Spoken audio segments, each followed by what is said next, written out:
निरंजनजी क्रमांक 2. सभापती महोदय, या अर्ध्या तासाच्या चर्चेमध्ये टीईटीच्या संदर्भातला अतिशय महत्त्वाचा विषय, सभापती महोदय, 1 सप्टेंबर 2025ला सर्वोच्च न्यायालयाने एक निर्णय दिला आणि त्याच्यामुळे शिक्षकांवरती टीईटी परीक्षा ही अनिवार्य करण्यात आली. सभापती महोदय, हा निर्णय देताना काही अत्यंत महत्त्वाच्या ज्या बाबी आहेत ते माननीय सर्वोच्च न्यायालयासमोर मांडण्यात आल्या नव्हत्या. त्यामुळे हा निर्णय झाला आणि त्या निर्णयामुळे देशभरात एक संभ्रम निर्माण झाला आहे. RTE लागू होण्यापूर्वीची शिक्षण पद्धती आणि त्यानंतरचा बदल हा अद्यापही स्वीकारला गेलेला नाही. या निर्णयाच्या माध्यमाने हे सिद्ध होतं. सभापती महोदय, सध्याची जी टीईटी परीक्षा आहे त्याच्यामध्ये स्मरणशक्ती असेल, पाठांतर असेल, वस्तुनिष्ठ प्रश्नांचा अधिक भर हा दिला जातो. वर्गातील अध्यापन कौशल्य असेल, विद्यार्थ्यांशी संवाद साधण्याची क्षमता असेल, त्याचबरोबर सभापती महोदय समस्या निराकरण करण्याचं कौशल्य असेल, याचं मूल्यमापन पद्धती आणि त्याचबरोबर सभापती महोदय शैक्षणिक नवकल्पना जर असेल, कुठल्या तरी गोष्टीचं एक इनोव्हेशन असतं, जर इनोव्हेटिव्ह कल्पना त्या शिक्षकांनी आणली तर या संदर्भातलं कुठलीही मूल्यमापनची पद्धती नाही आणि त्याच्यावरती मार्किंग दिलं जात नाही. सभापती महोदय, विद्यार्थी केंद्रित अध्यापनाचा एक प्रभावी वापर हे त्याचं परीक्षण होत नाही आहे. सभापती महोदय, आणि त्यामुळे शिक्षकांच्या व्यावसायिक पात्रतेचं मूल्यांकन केवळ 1 दिवसाच्या लेखी परीक्षेच्या आधारावर करणे हे योग्य नाही. सभापती महोदय, महाराष्ट्र राज्य परीक्षा परिषदेमार्फत तयार करण्यात येणाऱ्या प्रश्नपत्रिकांमध्ये बदलते अभ्यासक्रम, राष्ट्रीय शैक्षणिक धोरण 2020, अनुभवाधारित शिक्षण, कौशल्य आधारित शिक्षण, आधुनिक अध्यापन या सगळ्या पद्धतींचा पुरेसा समावेश होत नाही. सभापती महोदय, या संदर्भातल्या वारंवार तक्रारीही ही सातत्याने प्रशासनाकडे दिले जात आहेत.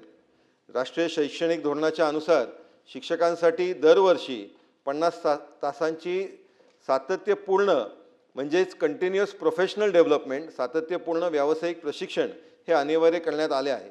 या प्रशिक्षण प्रक्रियेला टीईटी मूल्यांकनाशी सुसंगत करून व्यावसायिक क्रेडिट आधारित पात्रता प्रणाली विकसित करण्याचीही आवश्यकता आहे. सभापती महोदय, आपल्याला सभापती महोदय या सगळे टीईटीची प्रोसेस आहे याच्यामध्ये बरेचशा अजूनही क्लॅरिटी नाही, संभ्रम आहे, त्याच्यामध्ये बऱ्याचशा अजून अडचणी आहेत. ह्या अडचणी दूर करण्याची गरज आहे. सभापती महोदय, सेवेत असलेले जे शिक्षक आहेत जे शिक्षकांना 10 ते 20 वर्षापेक्षा अधिक अध्यापनाचा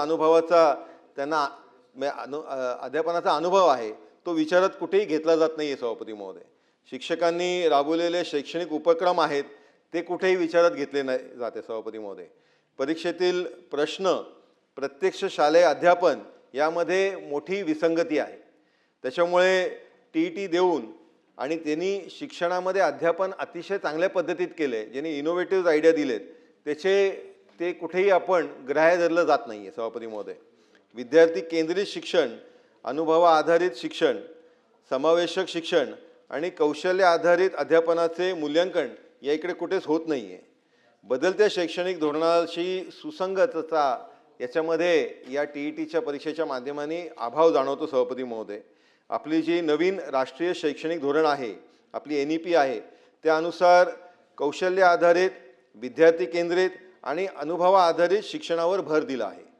महाराष्ट्र परीक्षा परिषदेकडून तयार होणाऱ्या प्रश्नपत्रिकेमध्ये या बदलांचा पुरेसा समावेश होत नाही आहे. मी मगाशी आपल्याला सांगितल्याप्रमाणे NEPच्या अनुसार शिक्षकांसाठी दरवर्षी 50 तासाचं प्रशिक्षण अनिवार्य आहे, तेही मी आपल्या समोर मांडलं. सभापती महोदय, या सगळ्या गोष्टी टीईटीच्या या परीक्षेमध्ये सभापती महोदय येत नाही आहेत. आपण खरं तर या सगळ्या गोष्टी करत असताना पर्यायी मूल्यांकन हे करणं गरजेचं आहे आणि त्याची प्रणाली ही विकसित करणं गरजेचं आहे. त्याच्यामुळे ही पर्यायी व्यवस्था मूल्यांकनाची आहे, त्याच्यामध्ये सेवाकालीन अनुभव, प्रशिक्षणाचा त्यांचा असलेला सहभाग, शैक्षणिक नवकल्पना, संशोधन वृत्ती, विद्यार्थी प्रगती, पालक व समाजाशी समन्वय या सगळ्या गोष्टींचंही क्रेडिट आपण त्याच्यामध्ये घेतलं पाहिजे, त्याच्यामध्ये त्यांना मेरिट दिलं पाहिजे. व्यावसायिक क्रेडिट आधारित पात्रता त्याच्यामध्ये तयार केली पाहिजे. एक प्रोफेशनल क्रेडिट सिस्टम आपण ती तयार केली पाहिजे. राज्यस्तरीय तज्ज्ञ कार्यगटाची पण स्थापना करणं अनिवार्य आहे सभापती महोदय. ते पण करणार का?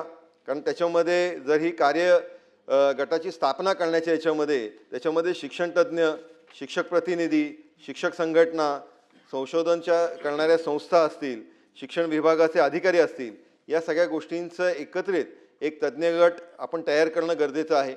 CTET संदर्भात जे प्रमुख मुद्दे आहेत सभापती महोदय, की CTET अध्यापन शास्त्रावरती आधारित प्रश्नांचा समावेश हा असला तरी भाषिक अडचण आहे. अजूनही CTET मराठीमध्ये जर मराठी भाषेतला शिक्षक असेल किंवा मराठी माध्यमचा शिक्षक असेल तर त्याला तो पेपर इंग्लिशमध्ये येतो, त्याला तो सोडवताच येणार नाही.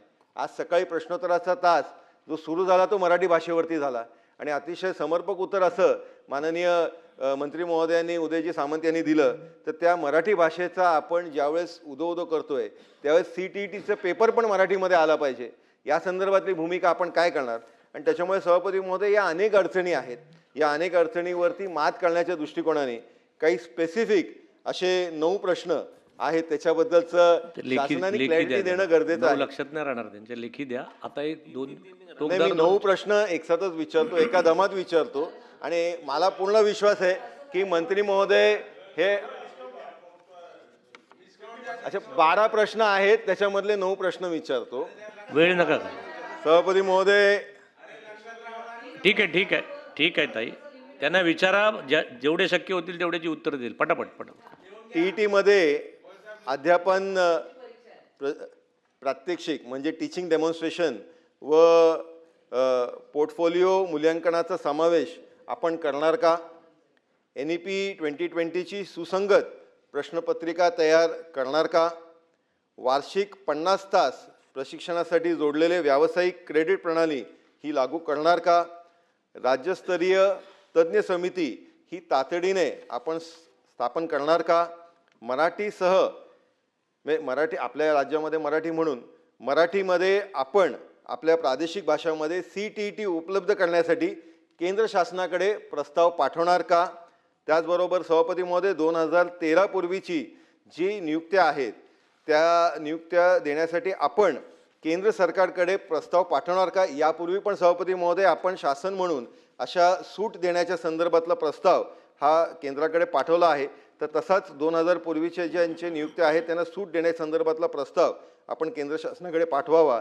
त्याचबरोबर अनुभवाला समतुल्य पात्रता मानण्याबाबत केंद्र सरकार आणि NCTEकडे पाठपुरावा करणं गरजेचं आहे. 20 ते 25 वर्ष सेवा झालेल्या शिक्षकांसाठी विशेष संक्रमणकालीन व्यवस्था करणे गरजेचं आहे. म्हणून अनुभव आणि कौशल्यावर आधारित मूल्यांकन प्रणाली आपण करणार का? आणि शेवटचा सभापती महोदय प्रश्न, की राज्य शासन केंद्र सरकारकडे RTE कायदा किंवा NCTE नियमांमध्ये सुधारणा करण्याची मागणी करणार का? सभापती महोदय, सन्मान्य सदस्य निरंजनजी डावखरे यांनी शिक्षक पात्रता परीक्षा म्हणजे TETच्या अभ्यासक्रमाबद्दल अतिशय चांगल्या सूचना ह्या ठिकाणी काही देण्यात आलेल्या आहे. जसं त्यांचं म्हणणं आहे की अध्यापन कौशल्य, संवाद कौशल्य, शैक्षणिक नवकल्पना, विद्यार्थी केंद्रित अध्यापन पद्धती, संशोधन वृत्ती, नवनवीन अभ्यासक्रमामधील सहभाग, पालक आणि समाजाशी समन्वय इत्यादी बाबींचा यात अभाव असल्याचं आपलं त्या ठिकाणी आपण निदर्शनास आणून दिलेलं आहे. परंतु सभापती महोदय, ह्या परीक्षेचा उद्देश शिक्षकांच्या अध्यापनासाठी आवश्यक मूलभूत शैक्षणिक व व्यावसायिक पात्रतेची पडताळणी करणे असून ती सेवा मूल्यप्रमाणाची स्वतंत्र अशी काही व्यवस्था त्या ठिकाणी नाही. शिक्षक जेव्हा आपण पदावर नियुक्ती करतो तेव्हा ऑलरेडी काळेसाहेब तो D.Ed झालेला असतो, B.Ed झालेला असतो आणि त्याच्यामध्ये ह्या सर्व गोष्टीचा समावेश ऑलरेडी त्या ठिकाणी असतो. मुळात हे अभ्यासक्रम अध्यापनाच्या तंत्रावरच त्या ठिकाणी आधारित असतात आणि शिक्षक पात्रता परीक्षेचा जो अभ्यासक्रम आहे निरंजनजी, हा राष्ट्रीय शिक्षण परिषद जी आहे NCTE यांनी ह्या केंद्रीय शिखर संस्थेच्या मार्गदर्शक सूचनानुसार त्या ठिकाणी आपण राज्य सरकार देखील त्या ठिकाणी TET 2 घेते, केंद्र सरकार पण घेते आणि राज्य सरकार पण त्या ठिकाणी घेते. तरी आपण व्यक्त केलेल्या मुद्द्यांबाबत प्रामुख्याने सेवा प्रवेशोत्तर कालावधीत प्रशिक्षण हा सर्वोत्तम उपाय. तरी आपण ज्या सूचना केल्या हे आपण एकदा शिक्षक त्या ठिकाणी जॉईन झाला की काळेसाहेब आपण वारंवार नंतर शिक्षकांना जे SCRTच्या मार्फत नंतर डाएटच्या मार्फत जे प्रशिक्षण देत असतो त्या प्रशिक्षणाच्या माध्यमात देखील आपण याचा समावेश त्या ठिकाणी करू शकतो. आज आपल्याला सांगताना आनंद होतो की आज सर्व जग ज्या दिशेनं चाललंय आपण सर्वजण आणतो की AI कडं संपूर्ण जगाचा कल त्या ठिकाणी आहे आणि AIच्या माध्यमातून नवीन क्रांती या संपूर्ण जगामध्ये घडते. अशा वेळेस माननीय मुख्यमंत्र्यांनी देखील आर्टिफिशियल इंटेलिजन्स कृत्रिम बुद्धिमत्ता हा विषय अतिशय त्या ठिकाणी गांभीर्यानं घेतला. आपल्याला मागे माहीत असेल की 10,000 ट्रेनर्स तयार करण्याचा निर्णय देखील त्या ठिकाणी राज्य शासनानं घेतला. आपल्या शिक्षण विभागासाठी एक आनंदाची गोष्ट अशी आहे की स्वतः गुगल एज्युकेशन याच्यामध्ये पुढाकार घेतला. आपल्या शिक्षण विभागाचा गुगल एज्युकेशन ह्या आंतरराष्ट्रीय संस्थेसोबत त्या ठिकाणी करार केला. हे गुगल एज्युकेशन विक्रम काळेसाहेब फ्री ऑफ कॉस्ट आपल्या सर्व शिक्षकांना त्या ठिकाणी AIचं प्रशिक्षण त्या ठिकाणी देणार आहेत. त्याच्यामुळं असे नवीन नवीन प्रशिक्षण देण्याचे कार्यक्रम निश्चितच तो एक शिक्षक एकदा रिक्रूट झाला की आपण त्या ठिकाणी करत असतो. दुसरा आपला CTETच्या संदर्भातला एक होता. केंद्र शासनाद्वारे घेण्यात येत असलेली CTET परीक्षा मराठी भाषे घेण्याबाबत मुद्दा हा पूर्णपणे आपल्याला माहिती की केंद्र शासनाच्या अखत्यारीतला आहे. तरी देखील आपण मागणी केल्याप्रमाणे आपण त्यांना तशी विनंती करू आणि त्याच्यानंतर जे काही निर्णय होईल तो त्या ठिकाणी आपल्याला कळविण्यात येईल.